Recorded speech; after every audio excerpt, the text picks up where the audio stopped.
18. Dark days. Illustration: Beth did have the fever.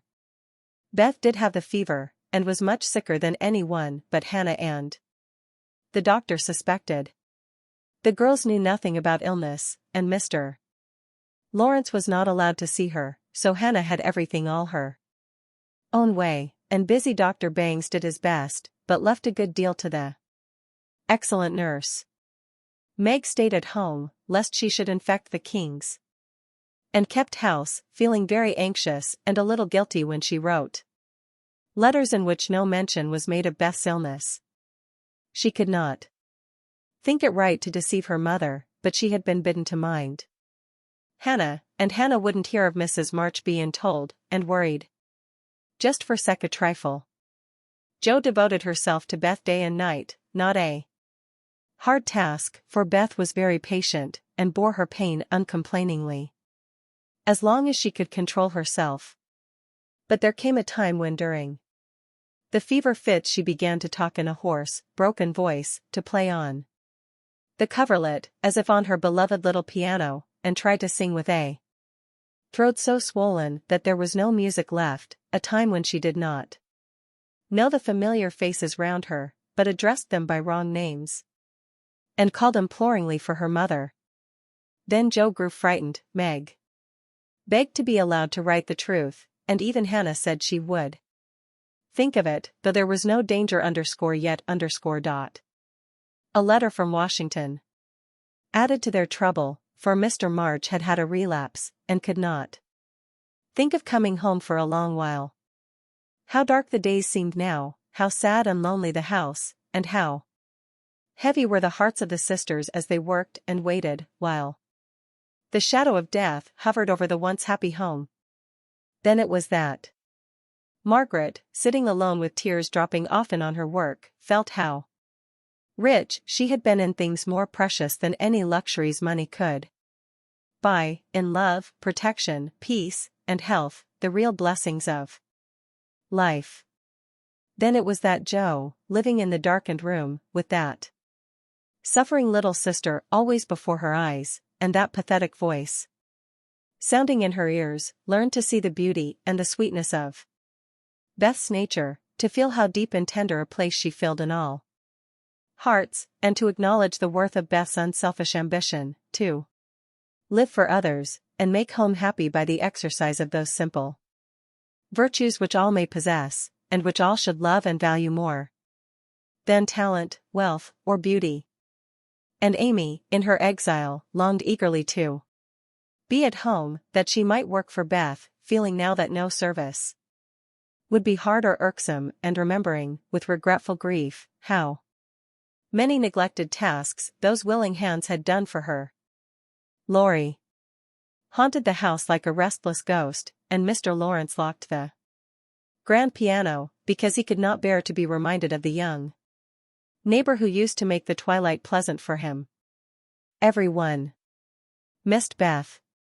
The milkman, baker, grocer, and butcher inquired how she did. Poor Mrs. Hummel came to beg pardon for her thoughtlessness, and to get a shroud for Minna. The neighbors sent all sorts of comforts and good wishes, and even those who knew her best were surprised to find how many friends shy little Beth had made.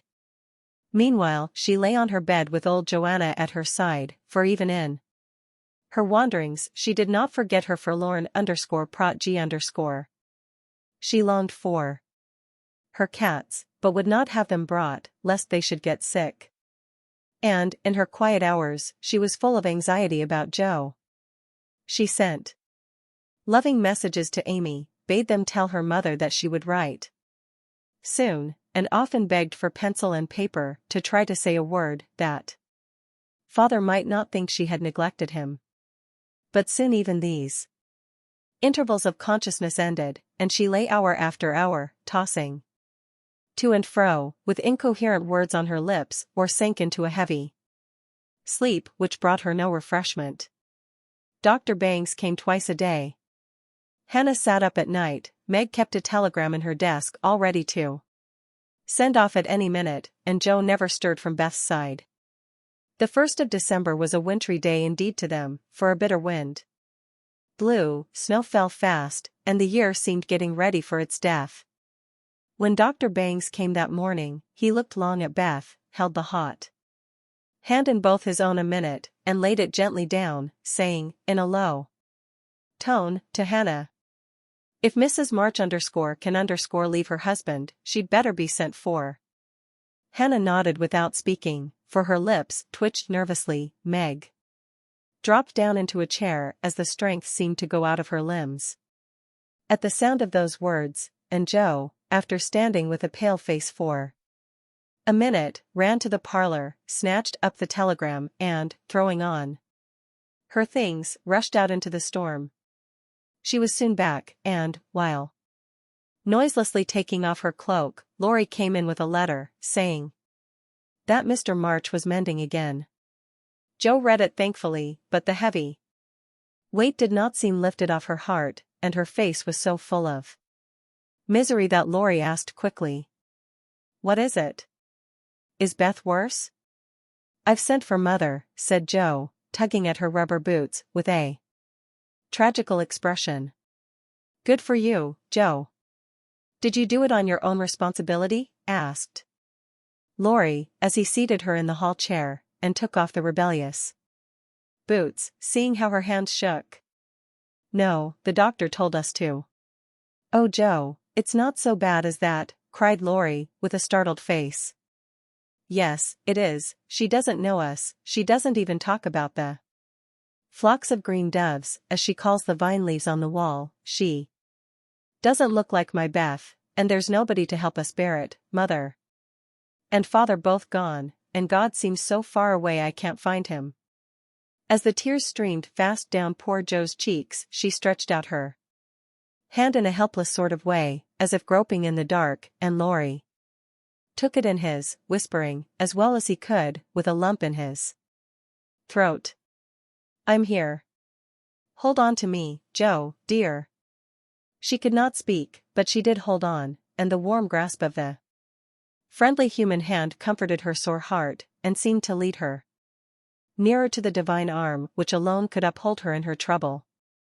Laurie longed to say something tender and comfortable, but no fitting words came to him, so he stood silent, gently stroking her bent head as her mother used to do. It was the best thing he could have done, far more soothing than the most eloquent words, for Joe felt the unspoken sympathy, and, in the silence, learned the sweet solace which affection administers to sorrow.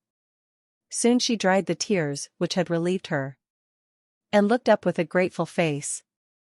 Illustration, gently stroking her head as her mother used to do. "Thank you, Teddy, I'm better now, I don't feel so forlorn, and will try to bear it if it comes. Keep hoping for the best, that will help you, Joe. Soon your mother will be here, and then everything will be right. I'm so glad Father is better, now she won't feel so bad about leaving him. Oh, me. It does seem as if all the troubles came in a heap, and I got the heaviest part on my shoulders," sighed Joe, spreading her wet handkerchief over her knees to dry. "Doesn't Meg pull fair?" asked Laurie, looking indignant. "Oh, yes, she tries to, but she can't love Bethy as I do, and she won't miss her as I shall. Beth is my conscience, and I can't give her up. I can't. I can't." Down went Joe's face into the wet handkerchief, and she cried despairingly, for she had kept up bravely till now, and never shed a tear. Laurie drew his hand across his eyes, but could not speak till he had subdued the choky feeling in his throat and steadied his lips. "It might be unmanly, but he couldn't help it, and I am glad of it." Presently, as Joe's sobs quieted, he said hopefully, "I don't think she will die, she's so good, and we all love her so much. I don't believe God will take her away yet." "The good and dear people always do die," groaned Joe, but she stopped crying, for her friend's words cheered her up, in spite of her own doubts and fears. "Poor girl, you're worn out. It isn't like you to be forlorn. Stop a bit, I'll hearten you up in a jiffy. Lori went off 2 stairs at a time, and Jo laid her wearied head down on Beth's little brown hood, which no one had thought of moving from the table where she left it. It must have possessed some magic, for the submissive spirit of its gentle owner seemed to enter into Jo, and, when Lori came running down with a glass of wine, she took it with a smile and said bravely, I drink health to my Beth. You are a good doctor, Teddy, and such a comfortable friend, how can I ever pay you, she added, as the wine refreshed her body, as the kind words had done her troubled mind. I'll send in my bill, by and by, and tonight I'll give you something that will warm the cockles of your heart better than quarts of wine, said Lori, beaming at her with a face of suppressed satisfaction at something. What is it? Cried Jo, forgetting her woes for a minute, in her wonder. I telegraphed to your mother yesterday, and Brooke answered she'd come at once, and she'll be here tonight, and everything will be all right. Aren't you glad I did it? Lori spoke very fast, and turned red and excited all in a minute, for he had kept his plot a secret, for fear of disappointing the girls or harming Beth. Jo grew quite white, flew out of her chair, and the moment he stopped speaking, she electrified him by throwing her arms round his neck, and crying out, with a joyful cry, Oh Lori! Oh mother! I am so glad. She did not weep again, but laughed hysterically, and trembled and clung to her friend as if she was a little bewildered by the sudden news. Lori, though decidedly amazed, behaved with great presence of mind. He patted her back soothingly, and, finding that she was recovering, followed it up by a bashful kiss or two, which brought Jo round at once. Holding on to the banisters, she put him gently away, saying breathlessly, Oh, don't. I didn't mean to, it was dreadful of me, but you were such a dear to go and do it in spite of Hannah that I couldn't help flying at you. Tell me all about it, and don't give me wine again, it makes me act so. I don't mind, laughed Lori, as he settled his tie. Why, you see I got fidgety, and so did Grandpa. We thought Hannah was overdoing the authority business, and your mother ought to know. She'd never forgive us at Bethwell if anything happened, you know. So I got Grandpa to say it was high time we did something, and off I pelted to the office yesterday, for the doctor looked sober, and Hannah most took my head off when I proposed a telegram. I never can bear to be lorded over, so that settled my mind, and I did it. Your mother will come, I know, and the late train is in at 2 a.m. I shall go for her, and you've only got to bottle up your rapture, and keep Beth quiet, till that blessed lady gets here. Lori, you're an angel. How shall I ever thank you? Fly at me again, I rather like it, said Lori, looking mischievous, a thing he had not done for a fortnight. No, thank you. I'll do it by proxy, when your grandpa comes. Don't tease, but go home and rest, for you'll be up half the night. Bless you. Teddy, bless you. Jo had backed into a corner, and, as she finished her speech, she vanished precipitately into the kitchen, where she sat down upon a dresser, and told the assembled cats that she was happy, happy, while Lori departed, feeling that he had made rather a neat thing of it. That's the interferingest chap I ever see, but I forgive him, and do hope Mrs. March is coming on right away, said Hannah, with an air of relief, when Jo told the good news. Meg had a quiet rapture, and then brooded over the letter, while Jo set the sick room in order, and Hannah knocked up a couple of pies in case of company unexpected. A breath of fresh air seemed to blow through the house, and something better than sunshine brightened the quiet rooms. Everything appeared to feel the hopeful change. Beth's bird began to chirp again, and a half-blown rose was discovered on Amy's bush in the window. The fire seemed to burn with unusual cheeriness, and every time the girls met, their pale faces broke into smiles as they hugged one another, whispering encouragingly, "Mother's coming, dear. Mother's coming." Everyone rejoiced, but Beth, she lay in that heavy stupor, alike unconscious of hope and joy, doubt and danger. It was a piteous sight, the once rosy face so changed and vacant, the once busy hands so weak and wasted, the once smiling lips quite dumb, and the once pretty, well-kept hair scattered rough and tangled on the pillow. All day she lay so, only rousing now and then to mutter, "Water," with lips so parched they could hardly shape the word. All day Joe and Meg hovered over her, watching, waiting, hoping, and trusting in God and Mother, and all day the snow fell, the bitter wind raged, and the hours dragged slowly by. But night came at last, and every time the clock struck, the sisters, still sitting on either side the bed, looked at each other with brightening eyes, for each hour brought help nearer. The doctor had been in to say that some change, for better or worse, would probably take place about midnight, at which time he would return. Hannah, quite worn out, lay down on the sofa at the bed's foot, and fell fast asleep. Mr. Lawrence marched to and fro in the parlor, feeling that he would rather face a rebel battery than Mrs. March's anxious countenance as she entered. Laurie lay on the rug, pretending to rest, but staring into the fire with the thoughtful look which made his black eyes beautifully soft and clear. The girls never forgot that night, for no sleep came to them as they kept their watch, with that dreadful sense of powerlessness which comes to us in hours like those. "If God spares Beth, I never will complain again," whispered Meg earnestly. "If God spares Beth, I'll try to love and serve him all my life," answered Joe, with equal fervor.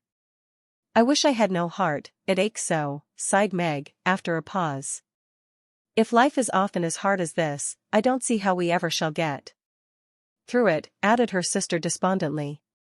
Here the clock struck 12, and both forgot themselves in watching Beth, for they fancied a change passed over her wan face. The house was still as death, and nothing but the wailing of the wind broke the deep hush. Weary Hannah slept on, and no one but the sisters saw the pale shadow which seemed to fall upon the little bed. An hour went by, and nothing happened except Laurie's quiet departure for the station. Another hour, still no one came, and anxious fears of delay in the storm, or accidents by the way, or, worst of all, a great grief at Washington, haunted the poor girls. It was past 2, when Joe, who stood at the window, thinking how dreary the world looked in its winding sheet of snow, heard a movement by the bed, and, turning quickly, saw Meg kneeling before their mother's easy chair, with her face hidden. A dreadful fear passed coldly over Joe, as she thought, "Beth is dead, and Meg is afraid to tell me." She was back at her post in an instant, and to her excited eyes a great change seemed to have taken place. The fever flush and the look of pain were gone, and the beloved little face looked so pale and peaceful in its utter repose, that Joe felt no desire to weep or to lament. Leaning low over this dearest of her sisters, she kissed the damp forehead with her heart on her lips, and softly whispered, "Goodbye, my Beth. Goodbye." As if waked by the stir, Hannah started out of her sleep, hurried to the bed, looked at Beth, felt her hands, listened at her lips, and then, throwing her apron over her head, sat down to rock to and fro, exclaiming, under her breath, "The fever's turned, she's sleepin'. Nat'ral, her skin's damp, and she breathes easy. Praise be given. Oh, my goodness me." Before the girls could believe the happy truth, the doctor came to confirm it. He was a homely man, but they thought his face quite heavenly when he smiled, and said, with a fatherly look at them, "Yes, my dears, I think the little girl will pull through this time. Keep the house quiet, let her sleep, and when she wakes, give her." What they were to give, neither heard, for both crept into the dark hall, and, sitting on the stairs, held each other close, rejoicing with hearts too full for words. When they went back to be kissed and cuddled by faithful Hannah, they found Beth lying, as she used to do, with her cheek pillowed on her hand, the dreadful pallor gone, and breathing quietly, as if just fallen asleep. "If Mother would only come now," said Joe, as the winter night began to wane. "See," said Meg, coming up with a white, half-opened rose, "I thought this would hardly be ready to lay in Beth's hand tomorrow if she went away from us. But it has blossomed in the night, and now I mean to put it in my vase here, so that when the darling wakes, the first thing she sees will be the little rose, and Mother's face." Never had the sun risen so beautifully, and never had the world seemed so lovely, as it did to the heavy eyes of Meg and Joe, as they looked out in the early morning, when their long, sad vigil was done. "It looks like a fairy world," said Meg, smiling to herself, as she stood behind the curtain, watching the dazzling sight. "Hark!" cried Joe, starting to her feet. Yes, there was a sound of bells at the door below, a cry from Hannah. And then Laurie's voice saying, in a joyful whisper, "Girls, she's come! She's come!" Illustration, Amy's Will.